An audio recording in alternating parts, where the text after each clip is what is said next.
إن الأبواب تنقسم إلى قسمين: إلى أبواب عرفية عادية، وإلى أبواب شرعية تعبدية دينية. فإذا ترك النبي صلى الله عليه وسلم أمرا من الأمور فإننا ننظر إلى الأصل في هذا الشيء المتروك، فإن كان مما يدخل تحت الأبواب العرفية العادية المباحة فإن تركه لا يدل على منعه. وأما الأبواب التعبدية أي العبادات الشرعية، أي التي يتخذها الإنسان قربة فيما بينه وبين الله عز وجل ويراها من العبادات، فهنا كل شيء تركه رسول الله صلى الله عليه وسلم وصحابته الكرام مما يدخل تحت دائرة التعبد والشرع والدين، فتركه مع قيام المقتضي له يدل على أنه غير مشروع. فالأصل في باب التعبدات المنع حتى يرد الدليل، والأصل في باب المباحات الجواز حتى يرد دليل المنع.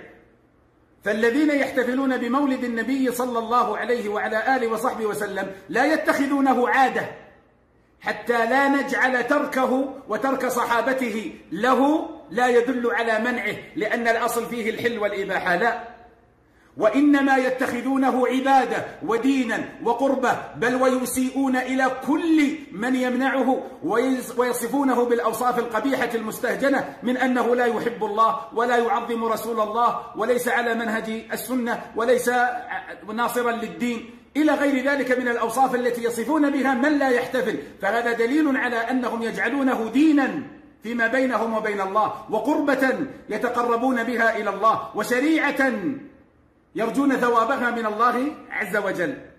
فهنا نجعل ترك النبي صلى الله عليه وسلم وترك صحابته للاحتفال بهذا اليوم دليلا على المنع، لأن الباب باب تعبدي. فإذا ليس كل شيء تركه يكون جائزا، وليس كل شيء تركه يكون ممنوعا، وإنما ذلك يختلف باختلاف الأبواب في الشيء المتروك. فإن ترك شيئا الأصل فيه الحل والإباحة فلا يعتبر تركه دليلا على منعه، وإن ترك شيئا الأصل فيه الدليل والبرهان فيعتبر تركه مع قيام المانع دليلا على منعه.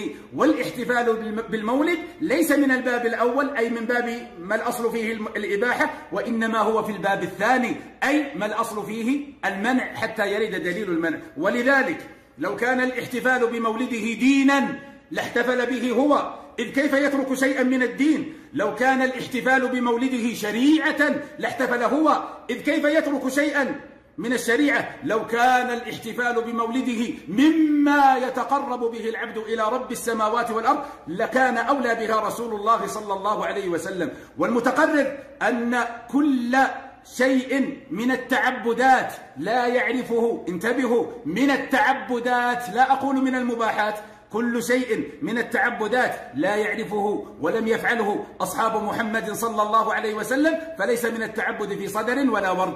فإياكم أن تخلطوا بين البابين، فأعيد الأصلين حتى يتضح بينهما فرق عظيم. الأصل الأول: ليس كل شيء أصله الإباحة يكون ممنوعا بمجرد ترك النبي صلى الله عليه وسلم وصحابته له، هذا في باب المباحات، فيبقى مباحا حتى وإن تركه رسول الله صلى الله عليه وسلم، ويبقى مباحا حتى وإن تركه أصحاب النبي صلى الله عليه وسلم، لأن الأصل في الباب الإباحة. لكن باب العبادات، باب القرب، باب الطاعات، باب التشريع، كل شيء من الشرع ترك بيانه رسول الله صلى الله عليه وسلم فلا يعتبر من الدين ولا من التعبدات ولا من القربات ولا من الشرع. فلا تخلطوا بين البابين، واتقوا الله فيما تستدلون به، والله أعلم، وصلى الله وسلم على نبينا محمد.